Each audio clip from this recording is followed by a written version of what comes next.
I'm Tass Mellis of The Starters. This is Ben Golliver with the Open Floor Podcast. Hi, I'm Kristen Ludlow from NBA Inside Stuff. I'm OG Anunoby of the Toronto Raptors. Hey, I'm Elena Donard, and welcome to the Double Clutch Podcast. I was imagining I could hear it. I was imagining the song in my head, and it got me grooving. Hello and welcome to the Double Clutch Podcast. I'm Mike Miller, and tonight on this bank holiday Easter Monday, I'm joined by a man who spent most of today emulating Amari Stoudemire and bathing in wine. It's nervous in New York, Nick Whitfield. How's it going? Good. A little drunker than usual when I join this pod, but I'm sure it will be for everyone's benefit. And as you can see next to him, much maligned in Minnesota, it's Harry Lights Out Harrison. Harry Lights Out Harrison, I like that. It's not a term I've been used before in my basketball playing career, but I like it. It's good. How are you doing? You all right? I'm all right, thank you. Yeah, I'm a little bit Easter egg sickly. Yeah, we were chatting pre-show about our egg consumption and the correct way to eat cream egg and other things. Anyone get up to anything fun for Easter? Anyone do anything crazy? Define crazy. Well, in this world, egg, a cream egg whole. Yeah, that's the only way to eat cream eggs whole. That's why you buy a 5-pack, 5 mouthfuls. No, it feels like COVID restrictions mean it's still a little difficult to do much beyond the seeing family outside, which is now allowed, which is nice. So got to see both mine and my wife's family, which was really nice. Other than that, plenty of walking, plenty of eating, plenty of drinking. That's about it. That's what Easters were made for. Mm-hmm. And of course, making the magic happen on the back of the bus, it's Mr. Kirk Killick. Of course it's me. Of course it's me. What the heck is that drop from? He's not going to be able to answer that. Anyway, we've got lots to go through today. But as always, just before we got on air, they announced the Players of the Week. So this week's Players of the Week for the West was Luka Doncic, 28.3 points, 6.8 rebounds, 6.3 assists, leading the team to 4-0. And very topically, the Player of the Week from the East at 26.8 points, 8.5 assists, 62.7 field goal percentage, and a 3-1 record is Jrue Holiday. Now, that's where we're going to start today, because not only is he one Player of the Week, but he's just landed a fat contract from the Milwaukee Bucks, a 4-year, $135 million extension that includes bonuses that could take the deal to $160 million. The last year of the deal, which would pay him $36.9 million, is a player option. He's currently... Well, he's nearly 31, so he's not yet old, but this is a 4-year deal. In 38 games so far this season, he's averaged 17 points, 4.6 rebounds, 5.4 assists.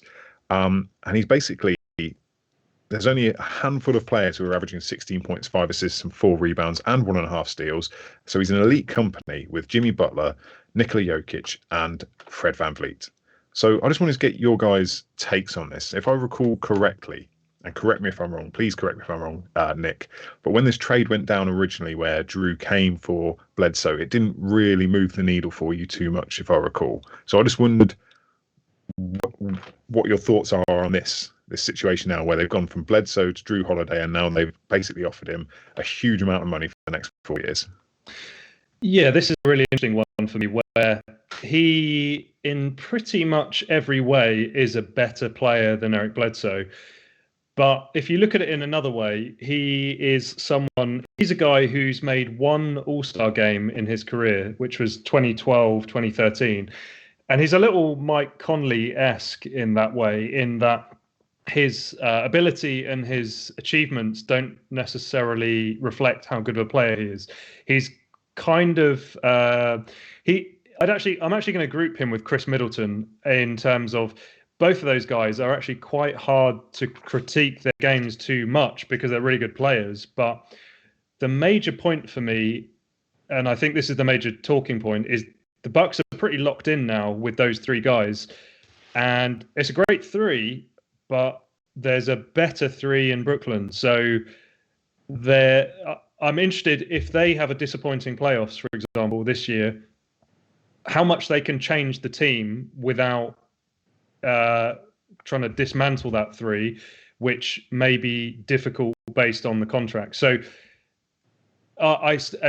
my point you brought up about him not moving the needle is not because I don't think he's not better than Bledsoe. I still just think, though, the Bucks as a collective, I'm not sure how much better as a team they are than last season, say. And I think the results have kind of played that out so far. Harry, what was your reaction? I thought it was a fair deal to strap him in for longer, because as Nick has said, he's Jrue Holiday in particular is very, very good. Impacts on both ends of the floor as well, which is always good from the guard position, whether it's the point guard or the two, the shooting guard.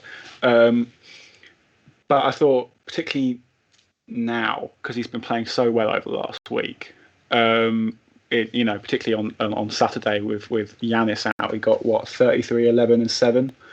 Something like that, it's a great stat line, particularly if you have it in fantasy. I feel like just snapping him up to a good deal for longer is a good call. And I wouldn't call it. I'm kind of with Nick in the sense that I don't think it makes the Bucks any more likely to win a championship.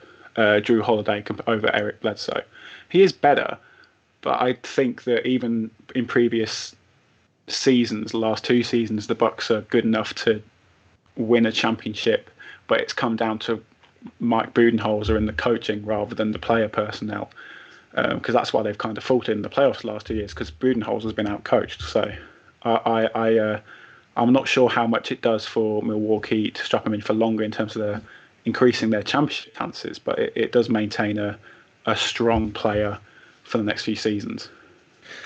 Yeah, I think the hand was forced in having to do it, because obviously he had a player option for this summer he could have taken that he's able to waive now. But they gave up Eric Bledsoe and George Hill, first round draft pick, which was RJ Hampton, 2 future first round picks as well.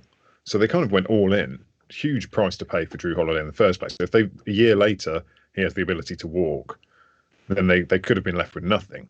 But to Nick's point, this is quite, this is the Bucks are putting all their money into this big three, 105 million for next season, 113 the year after that, and 120 after that. And if you looked at the salary cap projections, that's a huge amount of cap room being taken up, because it's going to be 112, 116, 119 estimated at the minute. They're going to really struggle to add any talent around them. And by the end of this little run, Holiday's going to be hitting 35, Middleton's going to be 34, Giannis is only just going to be turning 30. I do worry that this is, of all the big threes to go with, possibly not the best, because what returns are they going to get in sort of trade deals for Middleton and Jrue Holiday if they were to look to improve? I don't think they can do that either. I worry that this is not a championship caliber team unless something drastic changes, and I don't think they can do it now they've tied this money up. Yeah, I think how the Bucks are in my mind is that they're tied in to be really good team for the foreseeable future. They're just never going to be among the favourites to win it all in my mind, because I just don't think they have the same talent as some other teams have. I think one of the talking points, and I'm going to keep labouring this point just because I like this player so much, is I was really keen for the Knicks to try and move Jordan Nwora on that team. Guy from Louisville who I watched play for Nigeria a lot in my FIBA days, whose game I really, really like. And just because the Bucks are a good team, he's literally not had many opportunities. But that's the sort of player they're going to have to probably get more from in the future. The other 2 points I think are worth talking about with this team are the age thing doesn't really bother me, because as we're seeing, guys are going longer and longer into their careers without, unless it's injury derived, really seeing a downturn in their performance. You look at guys like Chris Paul, who's an undersized guard, still doing it at the highest level. So the age thing doesn't really bother me. It's more just the talent gap compared to the other contenders. But the depressing bit of it for me, if I was a Bucks fan, is who else are they getting? They kind of had to do it, because if they didn't and they lost him, who else are they getting? They couldn't get Bogdanovic, who was Giannis's one guy who wanted to play with him. So I'm not convinced that front office would have replaced him with anyone as good or better if they didn't re-sign him. So they kind of had to. Yeah, I completely feel their hand was forced. And this is the thing: who in the East or West is going to tremble in their sneakers at the thought of facing? I mean, obviously Giannis on his own is fear-inducing. Harry's shaking his head. Am I incorrect in saying that? No, I agree. As in, nobody's scared of them. Right. I don't. Yeah. When you think of big threes, I think it's a push at most to describe what Milwaukee have as a big three. When you think of previous big threes, they're filled with, absolute what end up being legends of the game. I think the Miami three at the start of the 2010s with LeBron, D Wade, and Chris Bosh. All three will obviously be Hall of Famers. Chris Bosh is going to be in the Hall of Fame. He's got the shortlist this year, or is he officially going to get? I'm not sure, but he's probably going to make it anyway because it's Chris Bosh and he's done it fantastically in his career.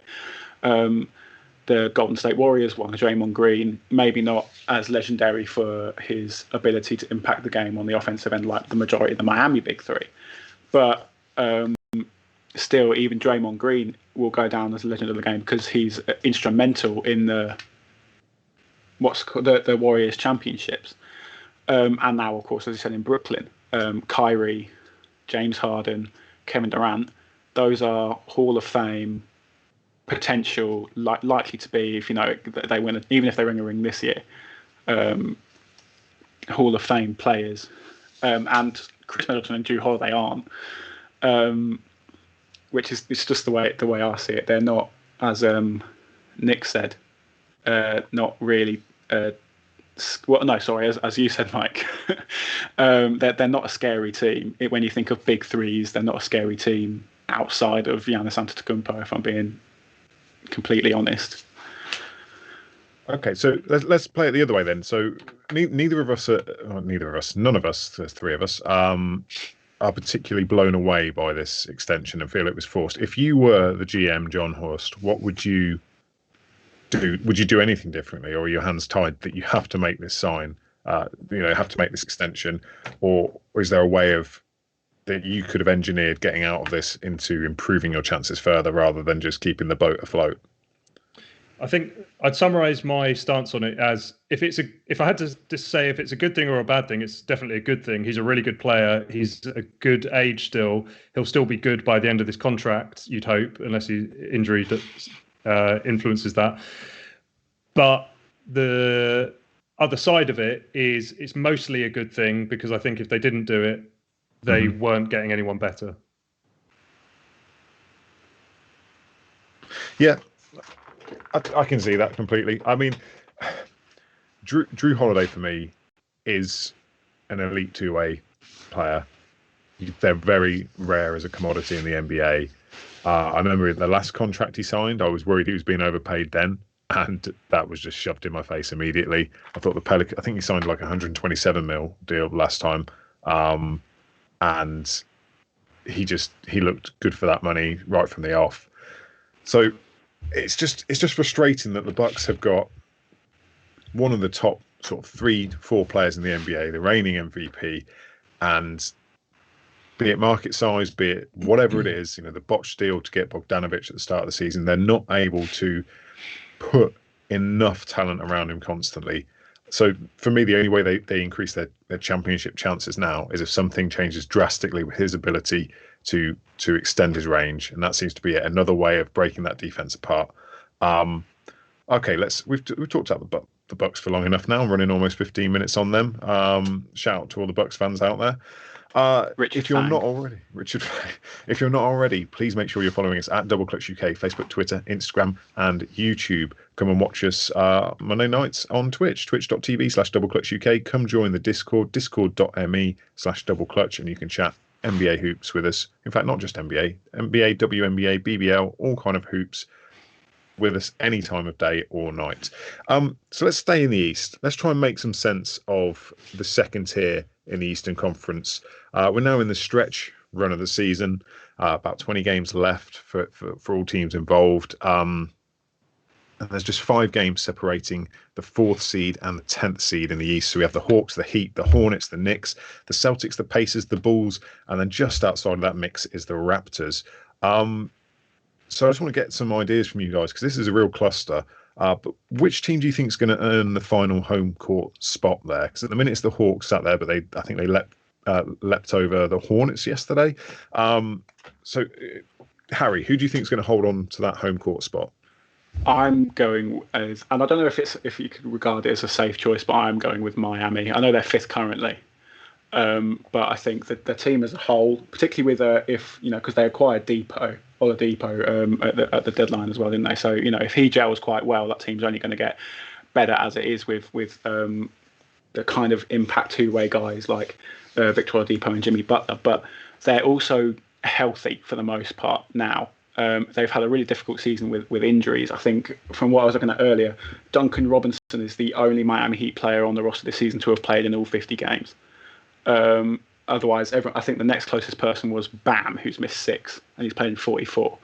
So, they've had their injury woes, but apart from Andre Iguodala and KZ Okpala, they're injury-free currently. So, I'd like to think that they're going to push on, continue get some good results. They're on a 4-game win stretch currently.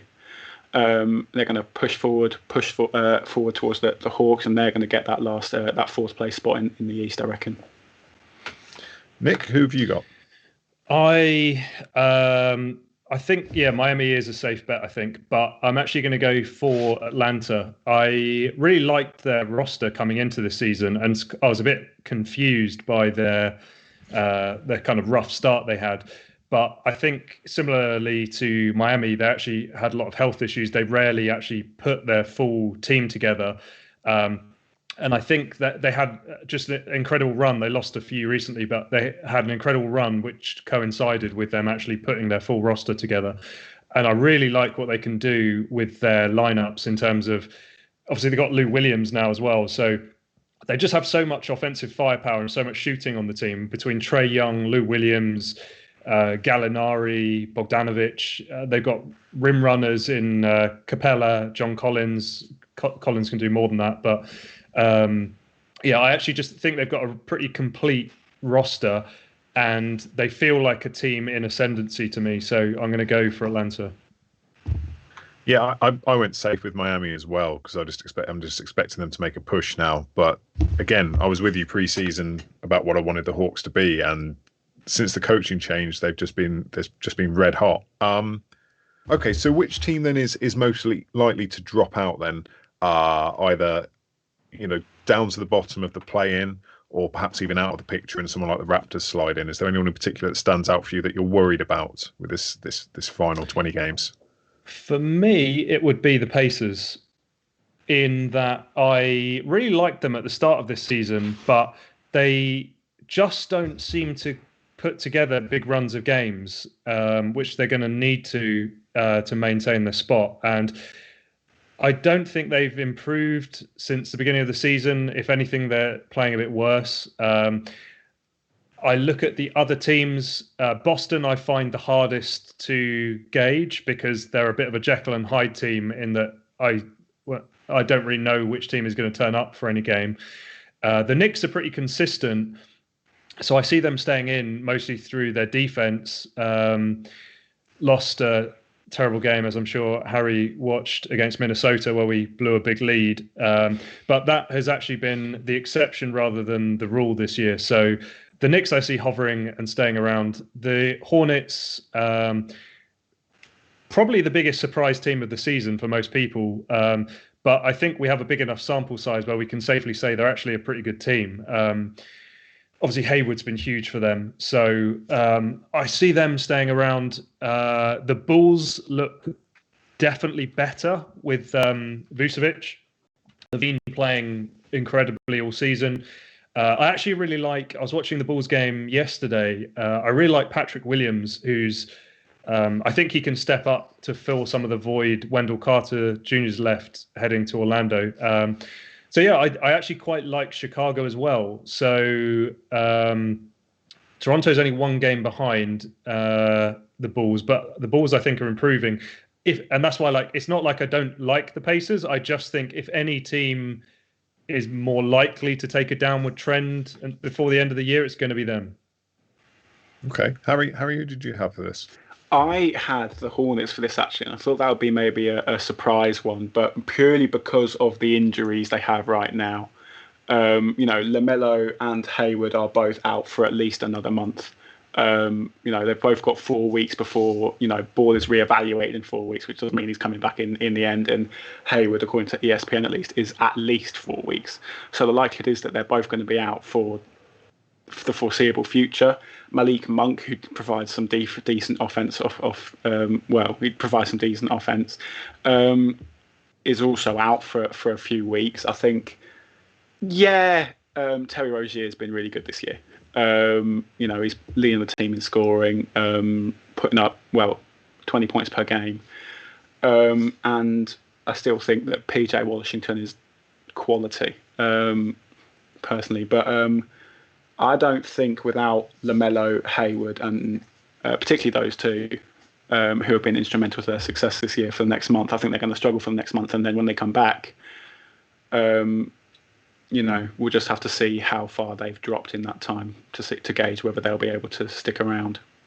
Yeah, I had the Hornets too for exactly the same reason. I'm scared by the injuries. It just feels like fate's against them to a degree, and if they're out for that long, the 4-week period, they're looking at sort of anywhere between 12 to 16 games. And we've seen how quickly a team can tumble. Equally, we've seen how quickly a team can rise, like the way the Hawks suddenly just surged back up the rankings. And that really does worry me because, Hayward has been incredible for them this season. I don't trust Terry Rozier to do anything other than score. And that, if that's all he's doing, it doesn't really do it for me. It's just volume. That's fair. And I don't know. They've been a fun team, a good team, but I don't think they have the legs to carry on at this point. So in terms of then this playoff picture, is there anyone in there that you're surprised to see and you're excited to see carrying on, and sort of how do I phrase this? I just want to know what your guys' thoughts are going to be come the play-in time. How excited you are to see this sort of change in format as part of a regular season. Go on, Harry. No, I was going to say, in terms of the play-in tournament format and how it works, I think it's really cool. I'm looking forward to it happening in a sense where they're I don't know if it's how it works, but they're actually playing in their own arenas rather than in the same place in Orlando, because particularly in America a lot of the teams do have fans in, and so that could make it quite tense in terms of the playing tournament, particularly for some of these the East where it is so tight. Although a lot of fans, if for example the Hornets fall off but qualify for the play-in, it could be quite tense in Charlotte or anywhere else when the Hornets come to town with a hopefully healthy squad, and aim to make the play-in from the 9th or 10th seed, if they drop that far. But I think, I'm excited to see the play-in tournament as a part of the season, because I didn't really pay attention to it in the bubble, if that makes sense. I didn't really understand it. I don't know how else to put it. I just didn't really get what was happening when it came to the play-in, but I've kind of read up on it since then, if that makes sense. Now I'm very excited. Initially, I was pretty low on the change in format, mostly because my thinking was, if teams down to 10 essentially think of themselves as getting in the playoffs, it kind of places even less emphasis on the importance of any individual regular season game, because it essentially means you can lose more than you ever have before and still play meaningful basketball at the end of the year. But what I feel like I've been proven wrong a little bit by the trade deadline and how we've seen the season play out, in that what it's actually meant is that more teams are kind of seeing themselves as playoff. Let me rephrase that. More teams are staying deliberately competitive rather than quickly going to tanking, like we've seen in previous years. And even at the trade deadline, we saw there were far fewer teams than normal who were seeing themselves as sellers rather than buyers. So, because if you're angling for that 10th slot even, you want to give yourself the best shot possible at making the playoffs. So I actually, seeing it play out this season, I actually think it's been really good, because like a real example, like if we look at the standings now with Chicago at 10, this could be the difference in seeing Zach LaVine, who's been just like absolutely outstanding this season, playing in meaningful games in playoff conditions, versus just not seeing him at all. So as a basketball fan, that's a good thing for me. I like the idea of it. It did feel a bit gimmicky to me, just because any change to the tradition always does to me, despite being a massive advocate for collapsing conferences. For me, I like the idea of it being, that potential one and done game, or the games that actually come down to a single game, whereas we've got 7-game series in the playoffs, where anything could happen. Part of me wonders whether obviously that's going to get huge TV numbers, and the game we saw last year between the Blazers and the Grizzlies was fantastic. But part of me worries that in a couple of years' time, when the 10th seed, for whatever reason, gets into the 8th seed or the 7th seed, which I can't remember how it works now. I think is it 7, 10, 8? They might realign it afterwards. But anyway, the 10th seed, if they get in, and then you've suddenly got a significantly sub 500 team playing the number 1 team, doesn't it all just become a bit pointless when they get swept or lose, pull a single game out in the first round? I just wonder whether franchises don't see a long-term value in that eventually. The counter I'd say to that, Mike, is that's kind of what we see anyway now, 1 to 8 True. Already. So I'm not sure it makes a huge difference. Yeah, true, and that's why people like the Magic have blown it up this year, because they've past 2 times they've picked up. What do they beat the Raptors in game 1, and then they beat the Bucks in game 1, but then they gentleman sweep out of it. But again, if they've determined after 2 years of being in the playoffs that is not enough, how long before 8, 9, 10 all just go, hold on a sec, we're going to get smashed here, and we suddenly get a they all tank, and we suddenly get some team that's in the 13th seed where they by default suddenly appear up in the 10th seed. I don't know.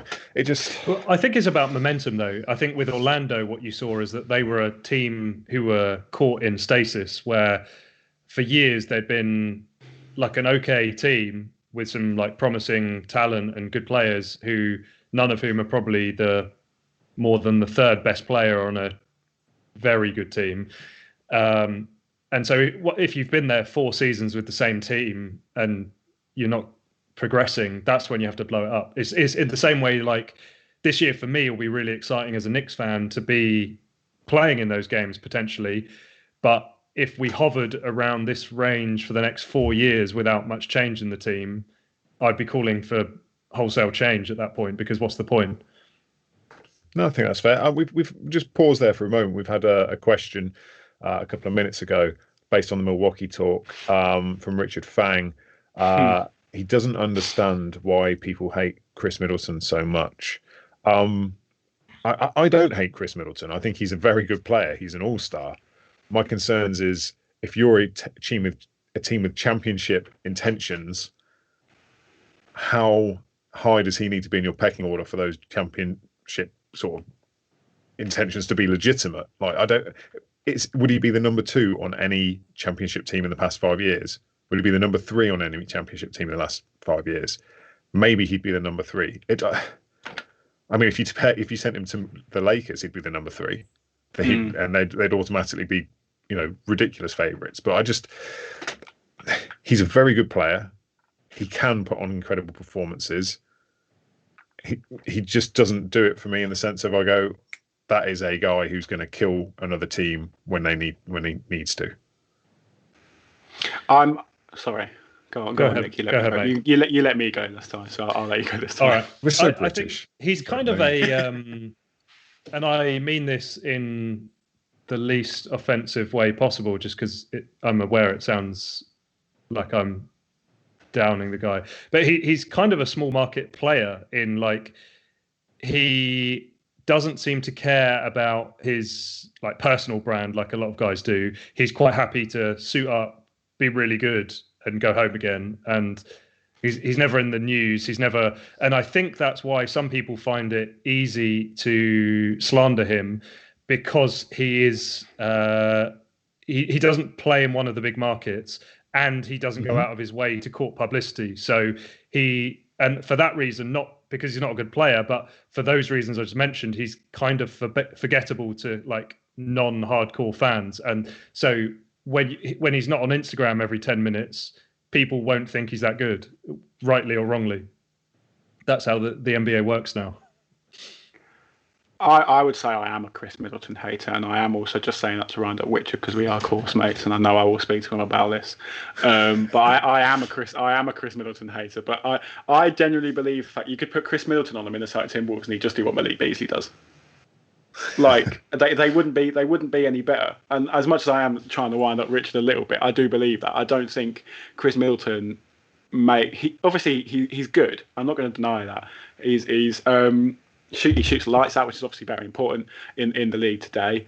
From three, he plays good defense, and when you have a guy who, like Antetokounmpo, who makes defenses collapse, having that kind of guy to kick out to, who's going to knock them down more time. Well, maybe not more times than not, but at a high clip. That's really, really good, and it's undeniable that value to the Bucks.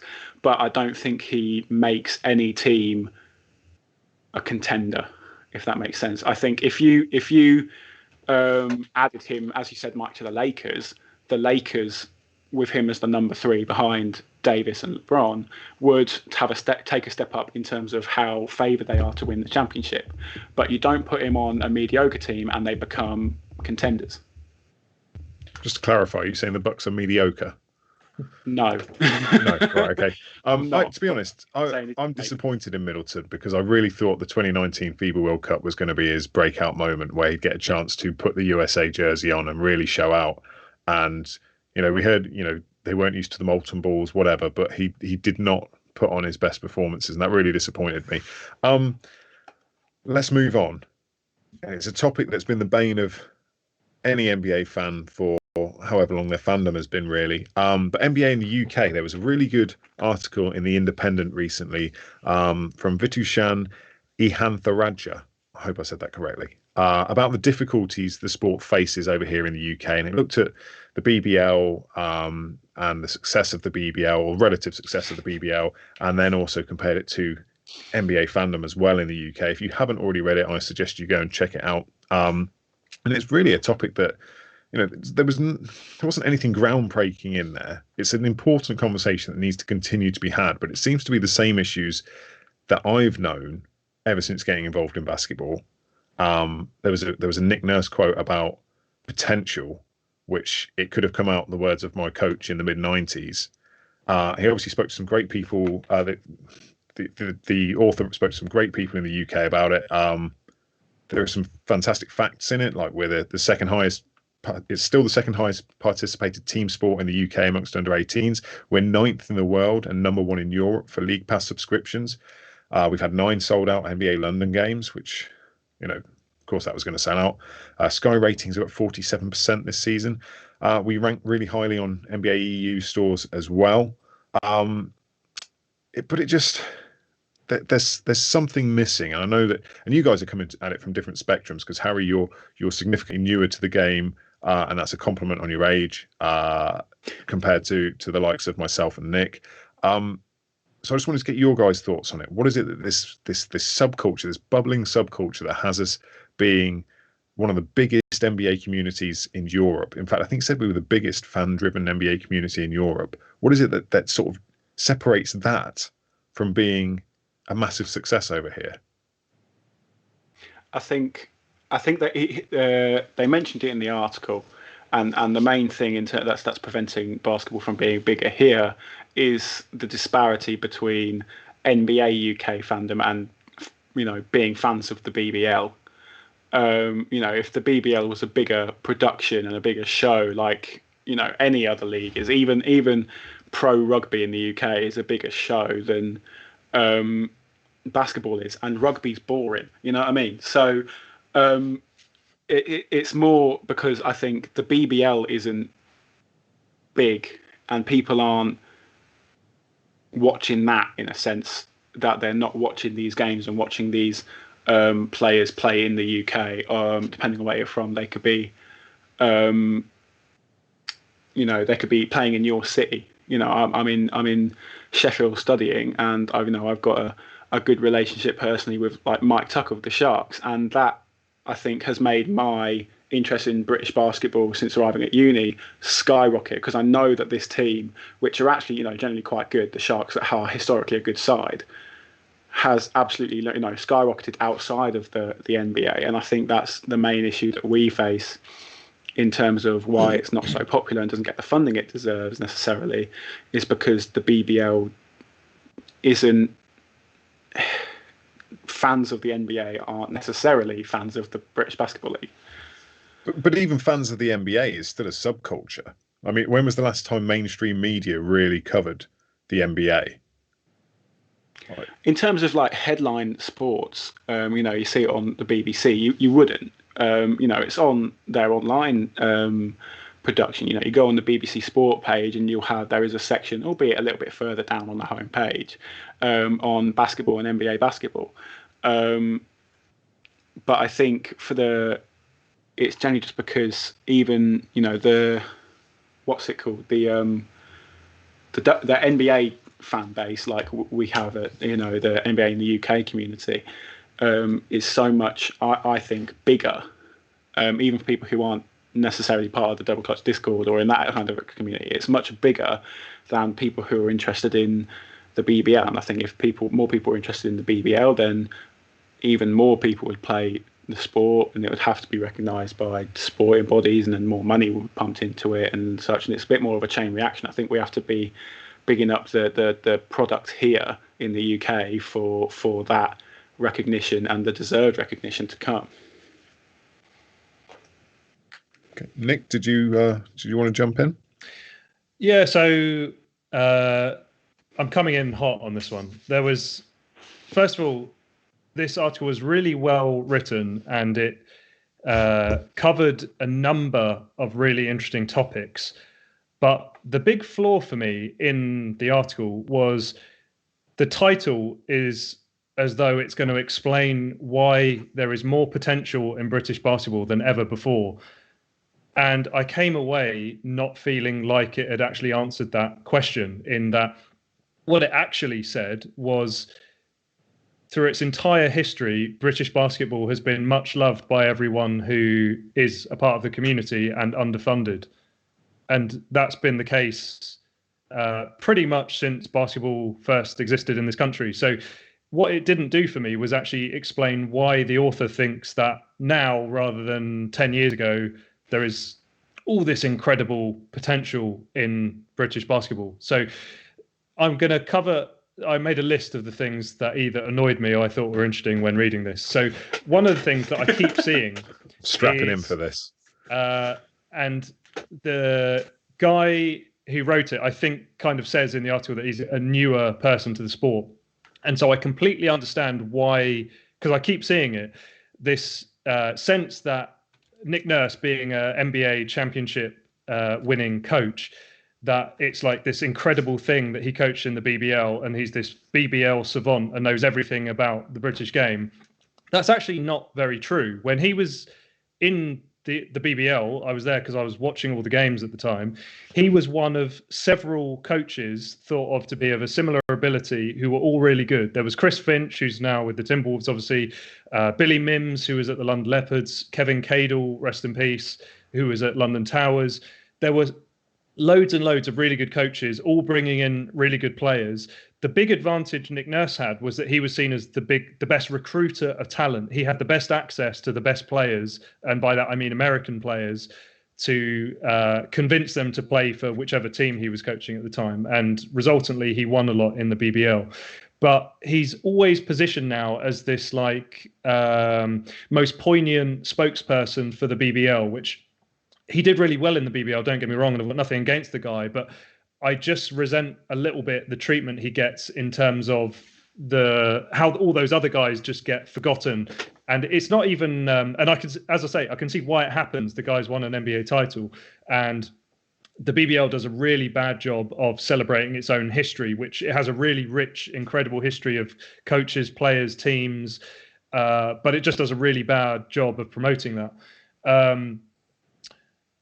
My other thing I thought about it was, one of the things it started talking about is whether, I think the thing it was alluding to is that whether the NBA essentially eats the BBL's lunch, because if you're going to watch the NBA, you're not necessarily going to watch the BBL. But even if you look at football, that always happens. The NBA is the best league in the world. So if you like basketball, you're going to watch it. It doesn't mean you won't watch your own league. In the 90s, English people watched Channel 4 Football Italia because Italy was the best league at the time. If you watch Sky now, Spanish football, you can't get it off the TV because it's on more than the Premier League almost. So people are always going to watch other leagues. And so I don't think it's an either or scenario there. One of the things it was talking about as well, which I really just don't think is an issue, is whether or not there is a British style of play. And the reason I don't think that's a remote issue is, so Luka Doncic, a product of Slovenia, he wins Eurobasket for his country. He's a national hero. I don't think no one is making the argument or discussing whether or not he plays Slovenian basketball. It's just not a thing. In the same way, like Giannis, you would outwardly say he actually doesn't play like any Greek player ever before him because he's the freak. That's who he is. Like, it doesn't matter that it's not a national style of play. So I just don't think that's a thing that exists. And the league pass thing, it is and it isn't a thing. Like, on the one, I've talked to you about this, Mike, before, where on the one hand, it's impressive to say, oh, like, we're second in Europe behind France. But equally, that's mostly because other European countries have better coverage on TV. And I don't necessarily mean better. I mean, like, more accessible on free TV channels, more games covered, etc. Which, if you have that, you're not then going to buy League Pass. So those numbers don't necessarily mean what a lot of people use them to mean. Yeah, no, I agree with that. Even the the stats that come out from NBAstore.eu, it's a question of access. I mean, how many places in the UK sell NBA merchandise? Obviously you get the resellers and things like that, or the throwbacks, but like sports shops selling NBA gear, whereas in different parts of Europe they have that more prominently. And in addition, one of the reasons last time for a lot of European countries being less engaged with NBA stores because they don't do online shopping. They still do it pre-coronavirus. They still did it in person. So there are sort of some of the stats pulled make me less confident that the sport is as big as it often is suggested to be. I had a great conversation last week with a lot of the guys from NBA UK fans about the issues the game faces over here. And it does, like, the market size for the NBA, the last time I saw it, was minuscule. We're talking like 2% of the sports market, whereas football was up in the 40s, as you'd expect. And then obviously you had the rugby, the cricket, everything else that just got more attention than the NBA. There's definitely cultural issues, not necessarily in terms of, we wear the jerseys, we listen to the music, we embody a lot of American culture, but there is still an anti-American feeling.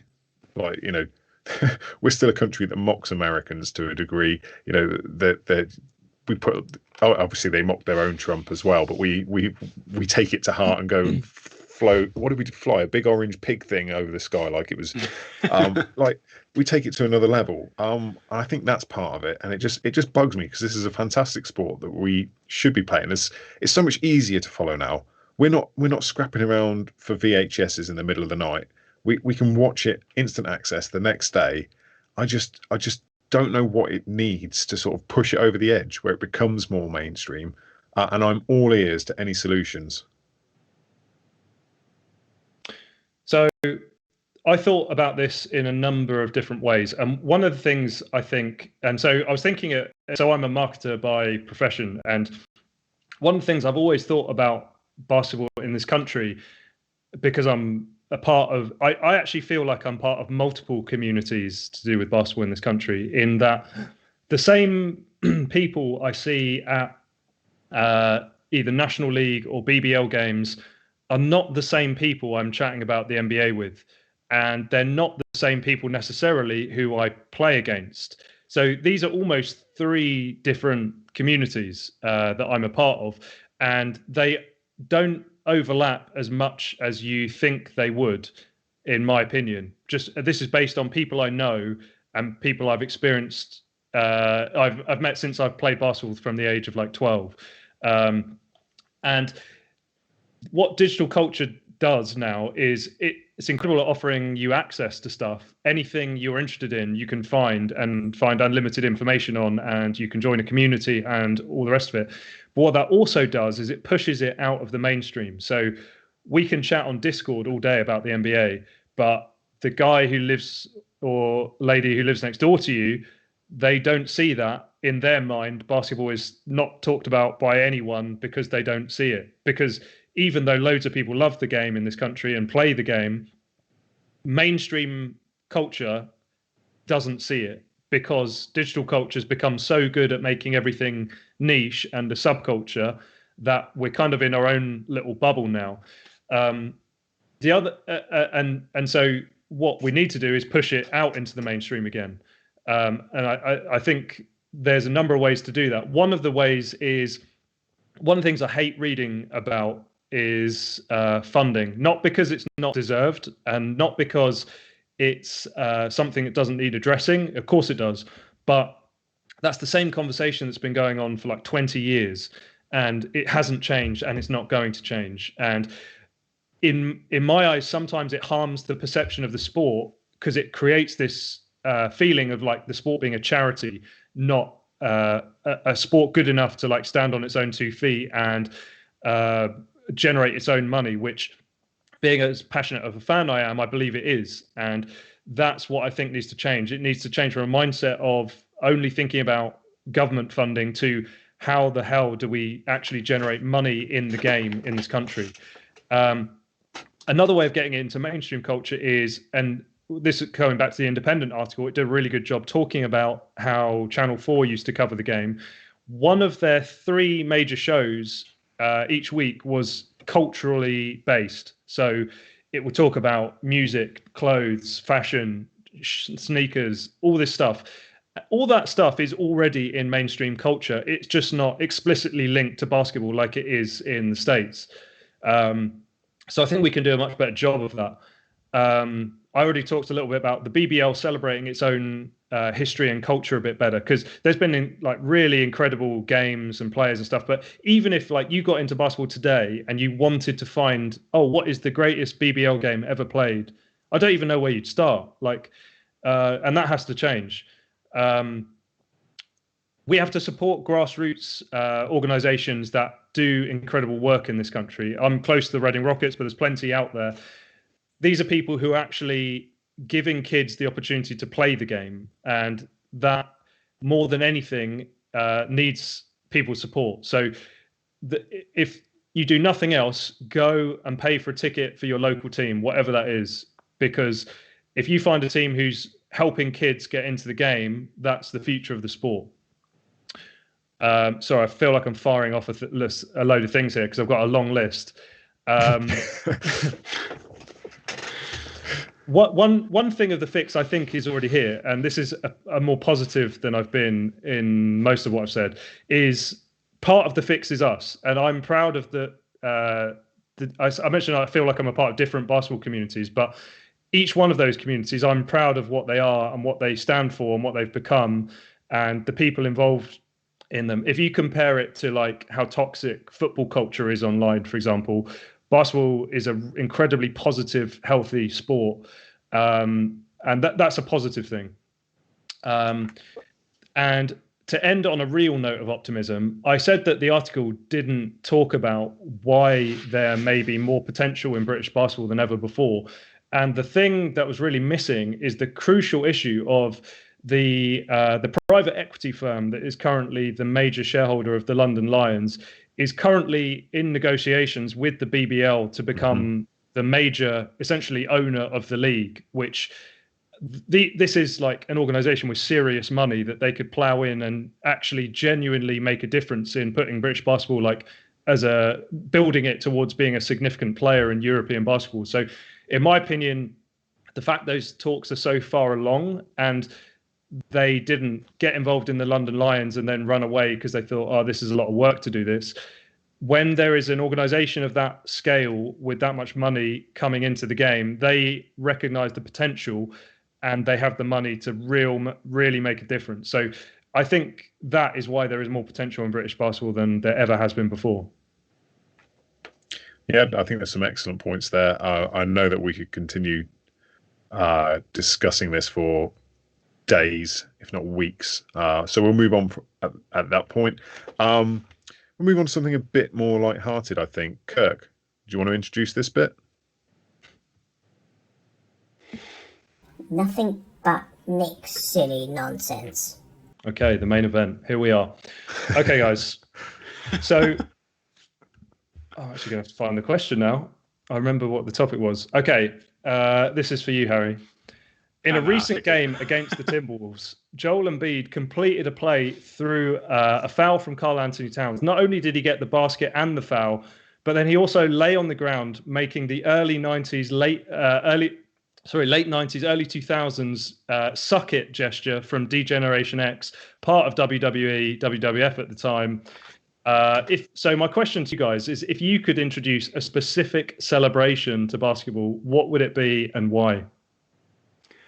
Right, I'll go first then. First of all, I want to say that celebration should have been a technical. It was very inappropriate.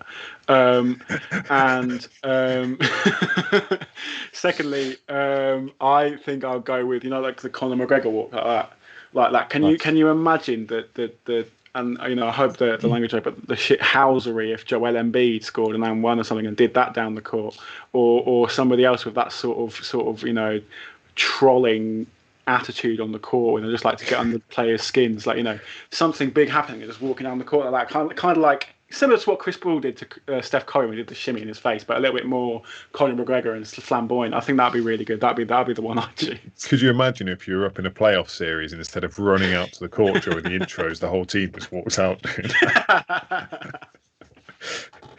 That'd be really good. No, the Conor McGregor walk for me. It's pretty good. I struggled not to think of football ones, which is weird because I've not watched football since the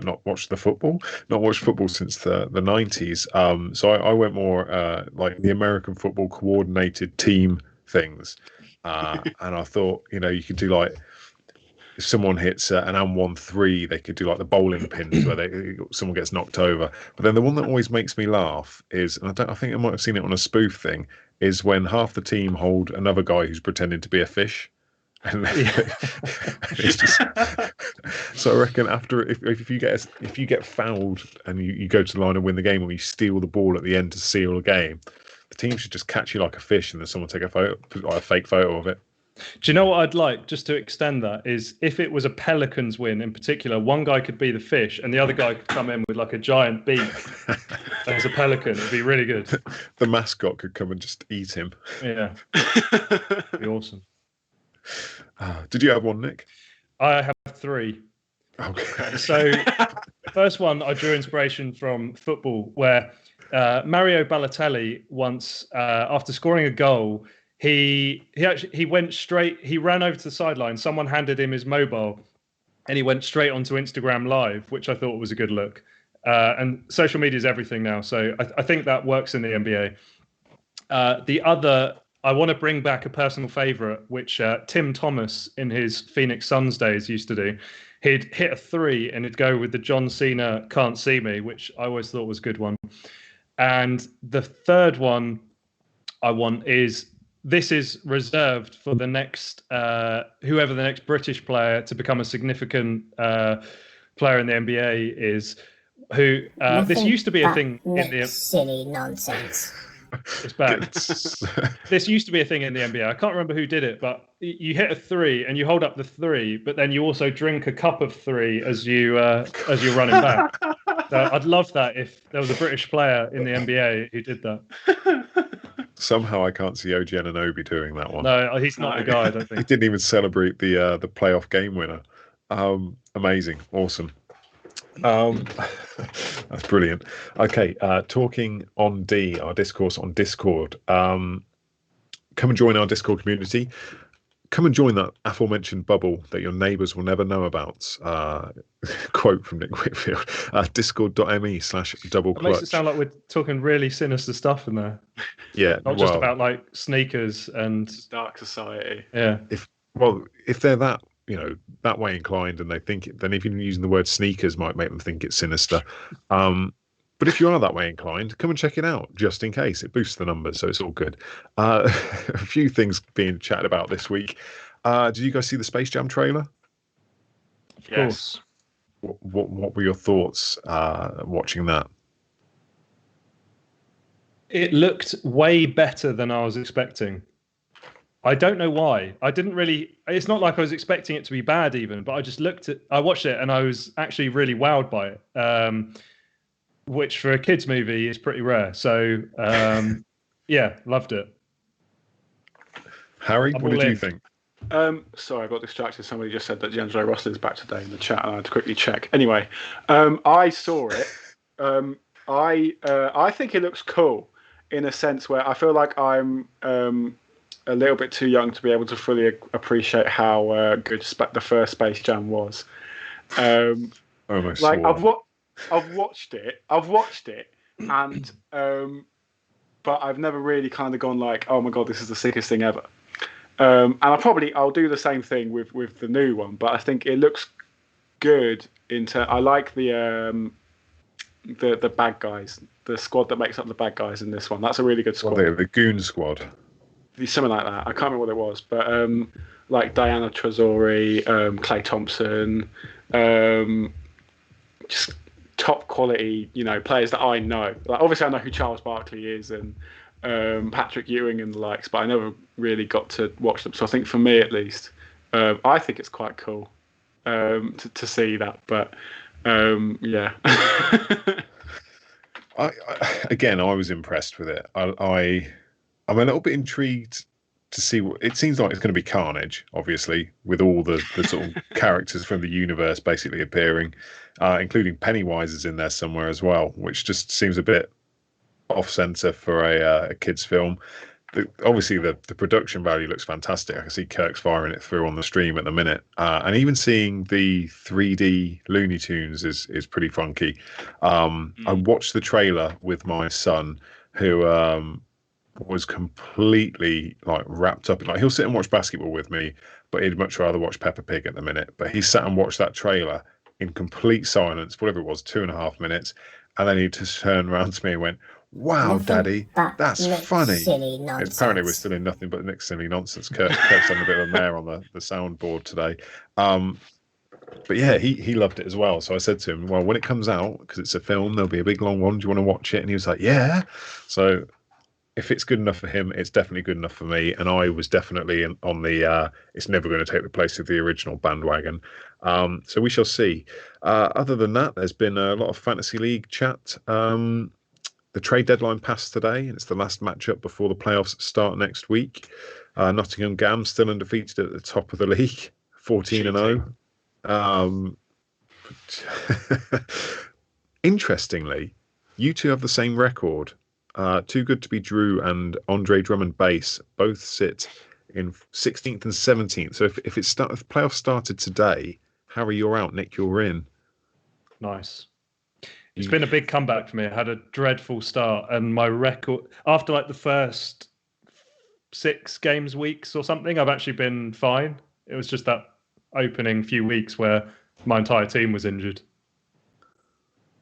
I think I was my own downfall when it came to fantasy. You know, when we did the draft stream, I called it on day one. I know, like I grew after Karl Anthony Towns, which is, you know, for fantasy and the type of fantasy that we're doing, there's always a good pick. You're like, granted, Luka Doncic was still on the board, but I'm a fanboy, so I picked Karl Anthony Towns, which is, you know, it's a good fantasy pick. Maybe that's not Luka Doncic, but it's a good fantasy pick. But then I picked D'Angelo Russell, and he's been rubbish. And then Mike said before my third pick, like, oh, Harry's just going to draft the Timberwolves. And I thought, oh, that'll be funny. That'll get a laugh on the stream. And then proceeded to pick Ricky Rubio with my third pick. Why I did that, I don't know. I thought, oh, what a laugh that'll be.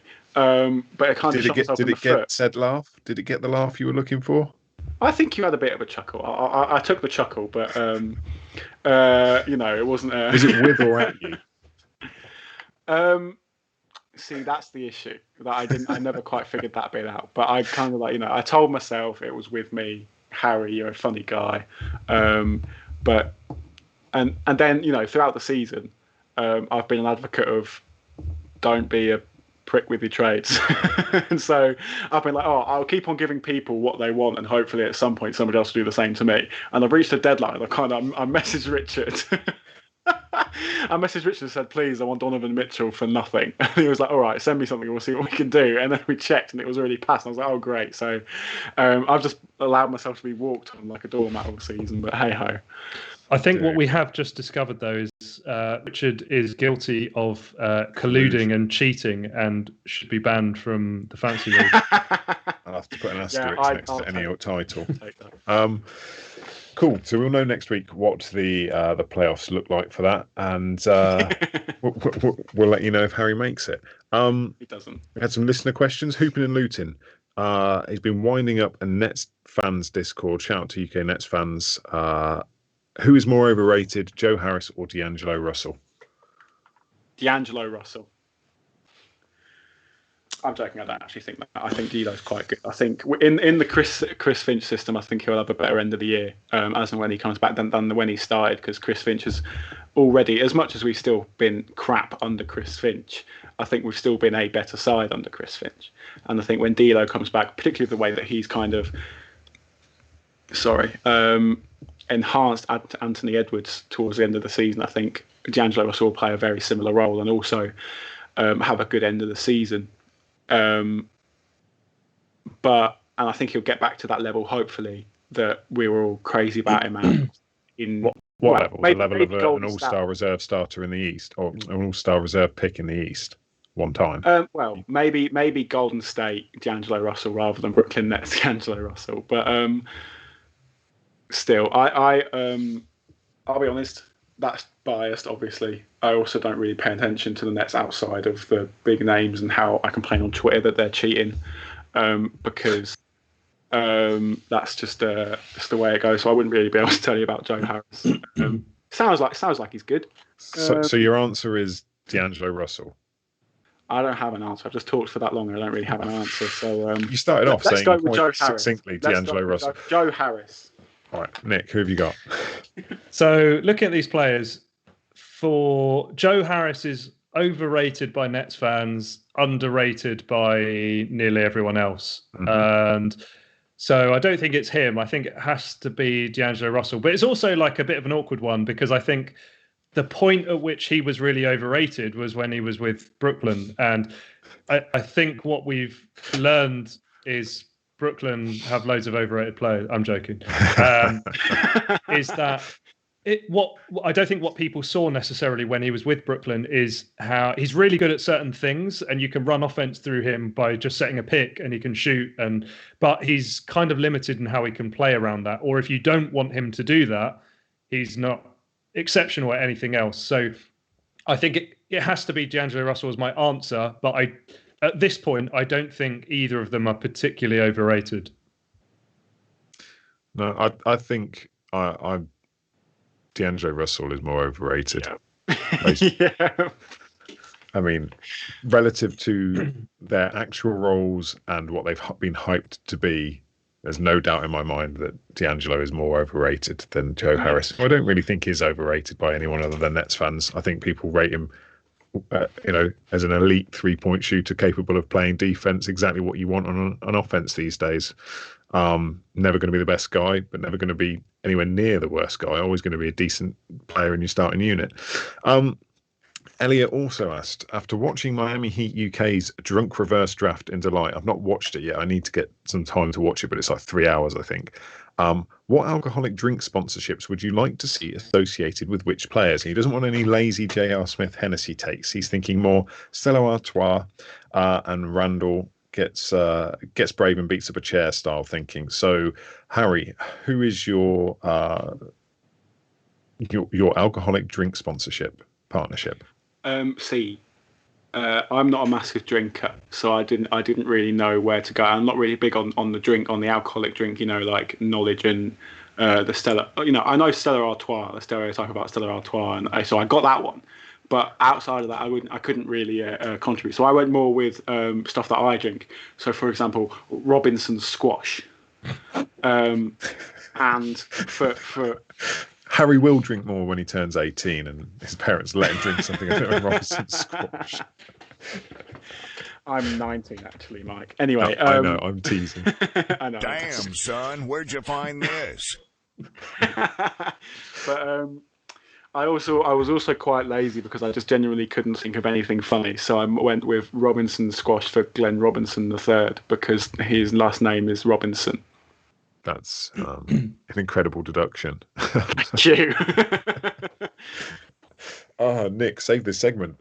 I have gone for Carlos Boozer, and for drinks, I've gone for all of them. Because how else can you explain putting permanent dye on your head pretending it's hair? It's got to be drink. Also, just if your name is Boozer, Yeah. there's something there. Yeah, agree. I came up with two. I went with Dame is a Long Island iced tea. You see it on all the menus, but no one really pays attention to it. But when you drink them, you get smashed, and James smashes everything that comes near him. Then I also went with a bit more off-piste with Lugens Dort, and he's the Belgian beer Quack, which I don't know if anyone's ever had the pleasure. It's a small market. It's not well known. But if you mess around with it, you get smacked as well because it's 8.5%. And it's an absolute delight. Let's move on to games of the week. Nick, who did you have for your game of the week? I have New York at Boston on Wednesday night, 12:30 at night, because the two teams currently sitting on exactly the same record, a real important one for playoff push. So, yeah, obviously my team included in that. So I've gone for that one. Mm-hmm. Harry, who have you got? I did originally pick an NBA game, and it was the Clippers Suns later in the week on Friday, because of course they're both right at the top of the West, and that'd be an interesting clash in itself. But I changed it not long before the show began, and I've changed it to Gonzaga University and Baylor tomorrow night in the NCAA. Oh no, it's tonight. No, it's not. It's tomorrow night. Is it? I think it is tonight. It's tonight. It is tonight. Tonight, Tuesday. So anyone Yeah. listening back to this, his pick is Clippers versus Suns. But if you're watching live, it's Baylor right. Gonzaga. Yes, live Baylor Gonzaga, because that's a big game in college hoops, of course. And Who are you picking to win? I'm going to go with Baylor, because they've just been, both teams have been really good all year, but I feel like Baylor have kind of just got the edge on Gonzaga in terms of a head-to-head. Fair enough. I've got Wednesday night, 12 a.m. Nets at Sixers, battle for that number one seed. Just big heavy guns was an easy pick for me, and it's one that I'll be watching the next day for sure. Okay, so that's us. That's us done. So firstly, shout out to everyone who's been watching live now and everyone who listens back to this. We had new members in the Discord this week: Point Wolf, Ange, Carl595, Boy Sherman, and Kalichi. And on Twitch, we had new follows from Nick D. Hogan, Point Wolf, Ange, and any other ones that I might have missed. He says, scrolling through, Dougal 1986. That just makes me think of Father Ted. Love it. Awesome. Thank you very much for following. Thank you very much for supporting. You can subscribe on Twitch for free if you have Amazon Prime. So go ahead and do that. It costs you nothing and helps out this end. We will be back again next week, as always. Anything final from you guys? Have a good week. Have a good week. Stay safe. Be happy. Stay safe. And thanks again to and Kirk. Also, shops are opening again in the UK, so let's rejoice. Yeah, the 12th. I can get my hair cut finally. Shout out to Kirk for producing the stream as always. Follow us on Twitch, Facebook, Instagram. What's the other one called? Twitter. How did I forget that one? At Double Clutch UK. We are on Discord, discord.me/doubleclutch, and twitch.tv/doubleclutch UK. See you next week. Stop this cartoon. We've got an emergency cartoon character.